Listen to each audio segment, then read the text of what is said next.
how the consumer is interacting with the business. Owners originally bought timeshare so that it was like their home away from home. It was an option from owning a second home. You just bought the vacation time that you wanted to use. So they're small independent. What's their biggest challenge today, trying to compete in that world that is of massive players? They don't have the same infrastructure that they can leverage that the bigger companies can. When you have the brands out there and the larger organizations, they have their own IT departments, they have their own mortgage and deeding departments, things like that. And then you go to these smaller single site HOAs, they don't have that. They have Jenny at the front desk, who's the general manager, wearing 6 or 7 hats that need to work for that resort. But you can use technology to create efficiencies and give tools to your staff and team so that they can focus more on those guest services and the housekeeping and maintenance needs of the property. What's the first recommendation you would give to somebody in that situation right now? You need to make sure you're taking care of. This episode is brought to you by Hamacampai, the first vacation ownership project on the northern coast of Ecuador. Hi everyone, I'm Gaetan Babin, and welcome to Voices of Vacation Ownership. It's the podcast where we speak with leaders that are shaping the future of our industry. Now, each episode, we focus on ideas that help strengthen performance, partnerships, and the owner experience. Today, I'm joined by Michelle DuChamp. She's the head of Partner Services at Vacatia. It's a company working at the intersection of rentals, resales, and HOAs. Partnerships to modernize the ownership experience for members. Our industry has long delivered incredible vacation value, but perception hasn't always kept pace with reality. So today we're talking about how innovation across discovery, resale, and rental is helping reinvent how vacation ownership is experienced and understood. Michelle, thank you so much for being on our podcast. Welcome. Great to be here. Yeah, we've known each other for a little while. Yeah, we don't want to say how long, might give away our ages. Well, let's put it this way. The hair was a different color back in those days. So. Mine too. Yeah. Comes to mind as I saw it. I remember a great experience we just had with some friends of ours in north of Miami eating lobster. I brought in some lobster one time, and many shows. So it's just great to have you. Great to have you here. Great to see you as always. And again, what I want to talk about on there's a perception out there that people in our industry are talking about a branding crisis in timeshare. What do you think they're actually referring to with this term? Yeah, I think what they're referring to more is consolidation that you're seeing in the industry. So you have a few very large companies, a lot in the hotel branded side, that are acquiring smaller developers, smaller HOAs, and putting them into their internal system. So you're seeing that a lot where through that consolidation, it has an impact that kind of trickles down through various organizations that are vendors supplying to it, because now there's fewer companies they're working directly with, as well as then owners are now owning part of a larger internal system. So it's something that you're definitely seeing out there, and from an industry perspective is something just to keep an eye on, because you're going to get to the point where that saturation of the consolidation is kind of at its peak. And then where do you go from there? Well, you can never get to the point that there's only one company. It cannot be a monopoly. I think it would be a very big stretch to say that it would ever just be one company that owns and operates all of the resorts. Well, brand certainly has its power, its value. You've got the big, giant names out there. But there's also room for the small independents still in today's market, is there? Absolutely, and that's actually where Vacatia's passion really is we looked at when you have the brands out there and the larger organizations, they have their own IT departments, they have their own mortgage and deeding departments, things like that. And then you go to these smaller single site HOAs, they don't have that. They have Jenny at the front desk, who's the general manager, who's also then dealing with foreclosures and wearing 6 or 7 hats that need to work for that resort, versus having the infrastructure to leverage. But the consumer right now is faced with a million options. Obviously, they look at the big brand and whatnot, but there's also the resale and the rental platforms that were never options in the past, but now it's becoming a big part of the discussion with the owners out there. How is that changing how the consumer is interacting with the business? Yeah, it's really interesting because, owners originally bought timeshare so that it was like their home away from home. Yep. It was an option from owning a second home. You just bought the vacation time that you wanted to use. And you loved the fact that you got to see the same owners year after year that also owned a piece of that same vacation home with you. As the industry has evolved, you're seeing more and more need of resorts to actually look at how do they fold in rentals to help monetize that unsold inventory or inventory they've gotten back for whatever reason. How do they resell that inventory so you can keep that kind of owner feel of the property? And you're really going to continuously have that balance because there's always going to be inventory coming back into the fold. And the responsible thing for an association to do is to try to monetize it by either having a renter, getting incremental owners paying HOA dues, et cetera. So initial timeshare, when I first started in the industry, you've been in the industry for like plus 20, have you? I have been in the industry over 20 years. We're starting to give away my age now. Well, you started very as a young. baby. It's okay. Well, I think this is my 30th year, and I remember initially people bought a timeshare or a club, and they say, we got a week at this beautiful resort, and not only do we get to use it for the rest of our lives, our kids get to use it, and the grandkids get to use it. And that model, I don't know if it's completely broken, but it's certainly changed a lot. A lot of people say, I don't want to have it for a lifetime. I want it for the next. So how important is liquidability when it looks like to give consumer comfort that, okay, well, if there's an option out, is it an option that if I can't use it, at least I can get either revenue from it or maybe a resale? How important is that in today's market? I think it's important in what today's customer is looking for sure. The thing where I think the industry is challenged is I don't think we've done a great job at continuing the education of the owners of the timeshare or of their kids, right? When people initially bought timeshare, majority of them went through a sales presentation where you got to hear from the salesperson about, hey, and you don't just have to come here. There's these exchange companies that you can be with to travel and see the world. You can turn your week into money towards a cruise. All of these different flexible options. The benefits that come with some of those exchange companies of getting additional vacations. When a week goes from their parents and then the kids take it over, they don't have the benefit of all the different things that they can do and knowing that because they just know what their parents did with it. Yep. So I think there's a real kind of opportunity to educate customers on what there is to where you're still going to have owners that want to be able to liquidate it and want to be able to responsibly exit, that have enjoyed it for years and years. So I think it's a combination of educating to make sure people don't walk away from something they just don't understand how to get the value out of, versus just also then having that opportunity for those that have gone through the life cycle of it and need to walk away, giving them the opportunity. But with those big brands that have the amount used budgets for consumer education, and then even obviously the big exchange companies like RCI, Interval, for an example, that are providing added value to the consumer product, it seems as the brand are getting bigger, perception is that if you are, let's say, a member of, let's say, Disney, for instance, I feel that Disney wants to retain your retention, and they want to keep people coming back to Disney. Hilton's the same thing. Their acquisitions is massive. Marriott is exactly the same thing. So they're small independent, the HOAs, what's their biggest challenge today, trying to compete in that world that is of massive players? Yeah, their biggest, they've got multiple challenges, right? So there's no one challenge they're trying to navigate. The independents, one of their biggest challenges is they don't have the same infrastructure that they can leverage that the bigger companies can.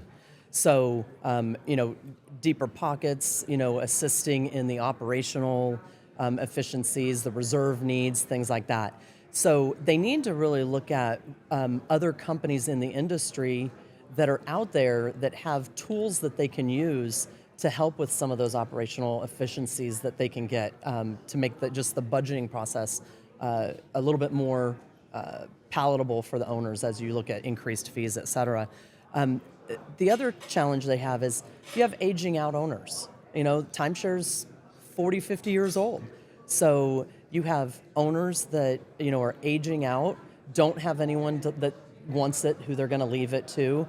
Again, going back to, we need to educate those people on that. So you have the aging out. You also have, and we see it with a lot of the independents, you have a lot of deferred maintenance issues. Yes. Where, associations a lot of times try to be very mindful at keeping fees as low as possible for the dues for the owners, but at some point in time, that's going to catch up to you. Insurance costs have been crazy lately, labor costs have been crazy, so you have to kind of, unfortunately, some of those increases were necessary, and you have some resorts that have maybe tried to manage too low, and then playing the catch-up game is difficult for them.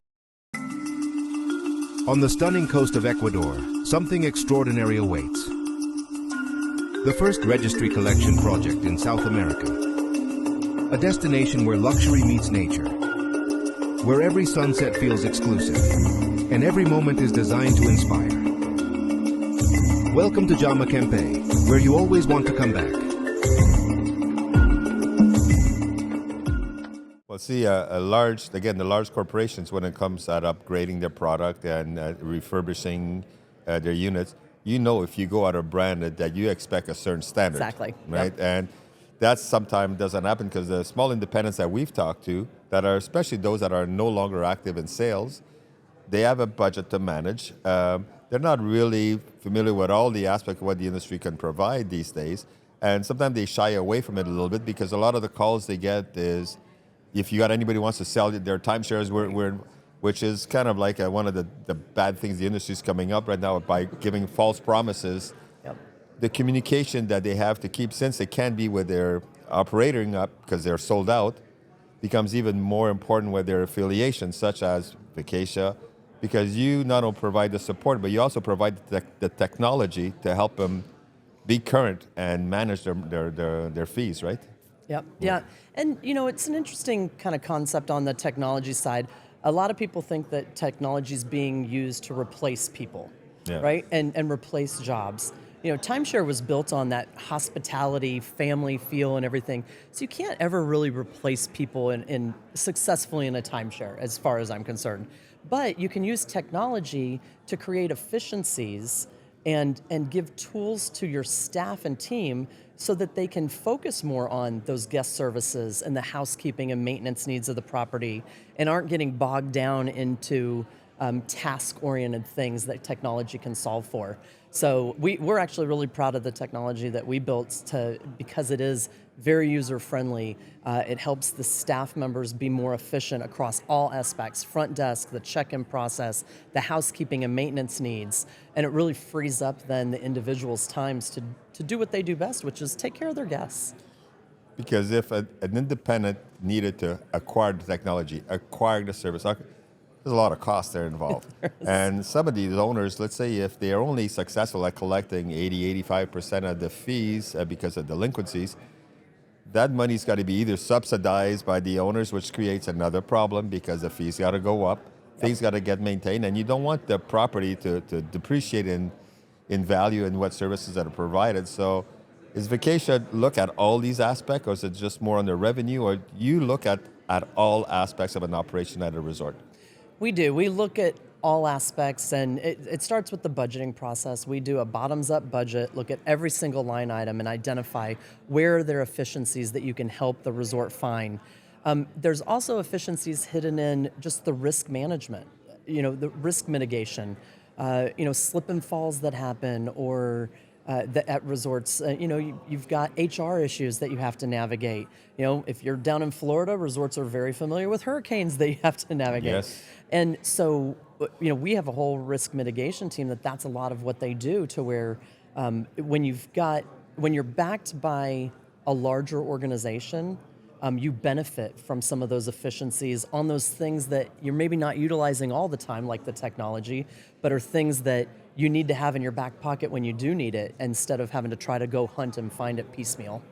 So the danger, when you look at a small independent, which obviously we're focusing on today, if they don't have an affiliation, a strong partner, is their route really potentially on the sliding? Do they need a partner to be able to stay current in the market today? Because boils down to the owners. If the owners cannot get what they want, and we've seen resorts that say, no, we just want to do it on their own, but the budget this year doesn't permit us to change and to paint the units as we were supposed to do 3 years ago.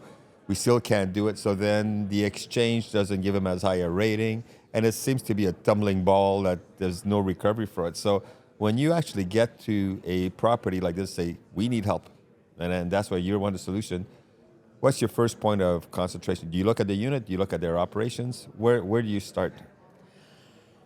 You know, you kind of have to look at everything because everything's interrelated. It's kind of a flywheel effect there where, to attract renters, you need to put money into the property and make improvements so it's attractive for renters to come.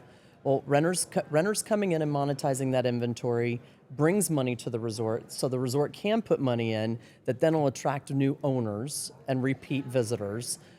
So you have to kind of integrate with all of that. One of the things that we did, we know a lot of independents, have very strong general managers, leaders, and one of the things that we look to do is maybe it's not full property management, but they need help with certain services. I see. And so there's the ability to look at things on an a la carte basis. Maybe it's technology and rentals that you really need help with because the operations, the board's comfortable with who's operating the resort.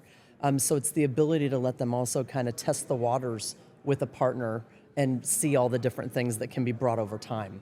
Well, I think this is why this discussion is important because it's from the people that we've talked to, especially small independents, they're fearful of just giving away the right to the resort and losing complete control of it and say, Michelle's going to come over here and she's going to just fire us. We're all going to be fired and, Right. and they're going to, sell our owners.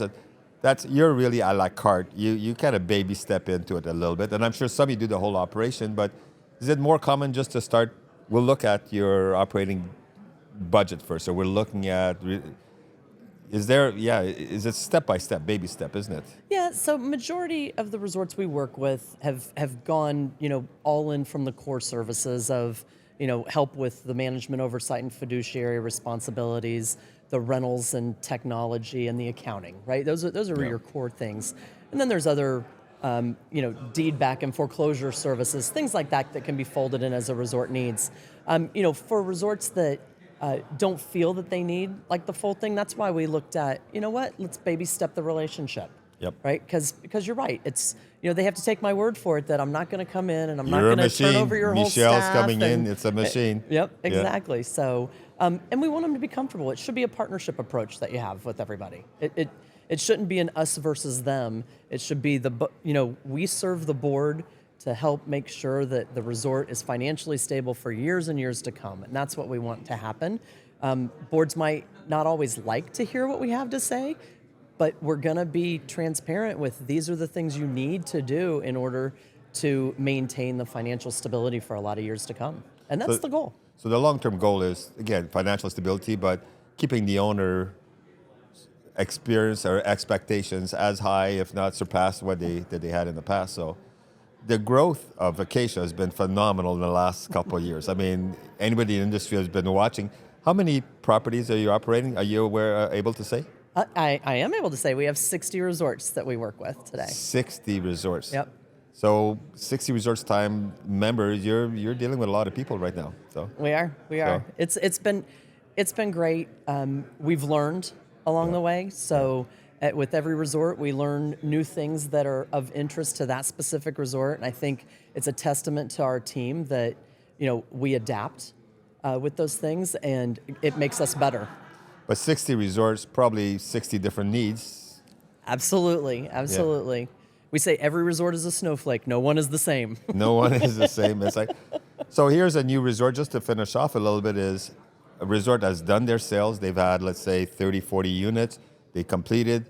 So their sales and marketing has moved on. The operator sold down. The HOA takes over. And it's like having a new baby in the house. It's okay, now, we'll just keep operating the way you used to. What's the first recommendation you would give to somebody in that situation right now? That you need to make sure you're taking care of the asset you have, which is your unsold inventory. And you need to monetize it because it is the best way you can put more money into the resort, introduce new prospective purchasers to the resort, and really kind of maintain that owner community that you have. I mean, it's a big part of it. Well, you're a great ambassador to the industry by adding this added value that wasn't there at the initial of the business. It was just independent resort. You're an independent. You're affiliated with one of the exchange companies, and that's where the ball started. Yep. That was it. It's changed an awful lot in our 30 years. Well, my 30 years is you're 20 plus, whatever. Thank you. Yeah. Anything else you had to add to this? I think the industry has a big challenge ahead of it with what is the future buyer want. Yep. And you look at today's customer and the new generations that are coming along. They don't want to own anything. They don't own a car. They don't own a house. So why do we think they want to own deeded real estate timeshare? And so you've seen that evolve already. It's gone from a deeded fixed week to floating system time. I think what we really need to solve for is that perpetuity concept where people think you're locked in for life. And so how do we address that, and how do we make it to where there's still a demand? Yep. There's still a demand. Absolutely still a demand. And I think that's where the products got to be even more flexible. But I think Vacatia is a great addition to the industry. And I've always learned a lot from listening to you, because now I kind of better perspective that it's not a one model fits all. It's really customized to everybody. So thank you so much, Michelle, for this. This has been great. And I think everybody will agree that companies like Vacatia are just adding another layer to our industry to give assistance to these resorts that are maybe on their own independence that could use help in all aspects of their operation. So we're very grateful for it. If you have any information with us, our podcast, or with Vacatia, please leave the comments below. We'll get back to you. In the meantime, safe vacation. Thank you for watching. Bye-bye. This episode is brought to you by Hamakampai, the first vacation ownership project on the northern coast of Ecuador.